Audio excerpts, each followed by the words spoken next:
आश्रमवासिक पर्वात या सर्व राणीवशाचे मनोज्ञ वर्णन आहे.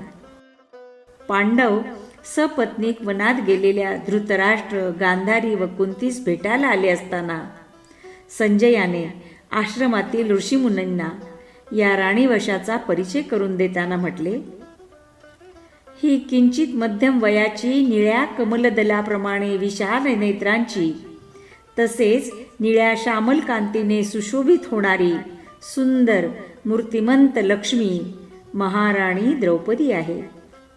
हिच्या बाजूला सुवर्णासम कांती असणारी चंद्रमुखी ती श्रीकृष्णाची भगिनी सुभद्रा आहे. ही जी विशुद्ध जंबुनद नामक सोन्यासारखी गौरवर्ण असलेली सुंदर स्त्री बसलेली आहे ती उलुपी आहे. जिची अंगकांती नवीन मधुक पुष्पाप्रमाणे वाटते ती राजकन्या चित्रांगदा आहे. या तिघीही अर्जुनाच्या भार्या आहेत. ही जी इंदिवरासमान श्यामवर्ण असलेली राजमहिला आहे ती भीमाची पत्नी आहे.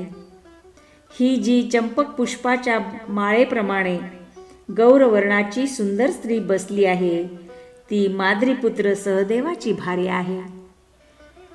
तिच्याजवळ नीलकमलासारखी कांती असलेली श्यामल स्त्री आहे ती कमलनयना सुंदरी माद्रीचा ज्येष्ठ पुत्र नकुल याची पत्नी आहे.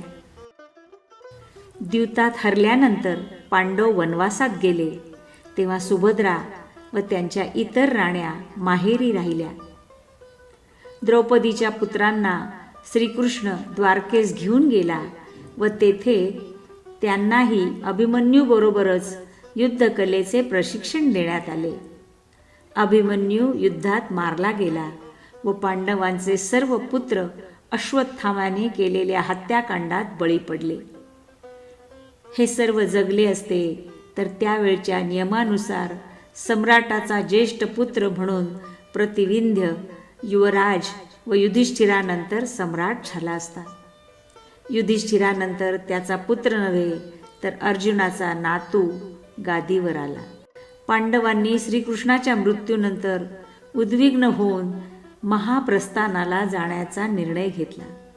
परीक्षिताला राज्याभिषेक करून ते द्रौपदीसह महाप्रस्थानाला निघाले तेव्हा उलुपीने गंगेत प्रवेश केला. चित्रांगदा मणिपूरला लेकाकडे परतली. बाकी सर्व स्त्रिया सुभद्रेसह परीक्षिताला घेऊन राजधानीत परतल्या.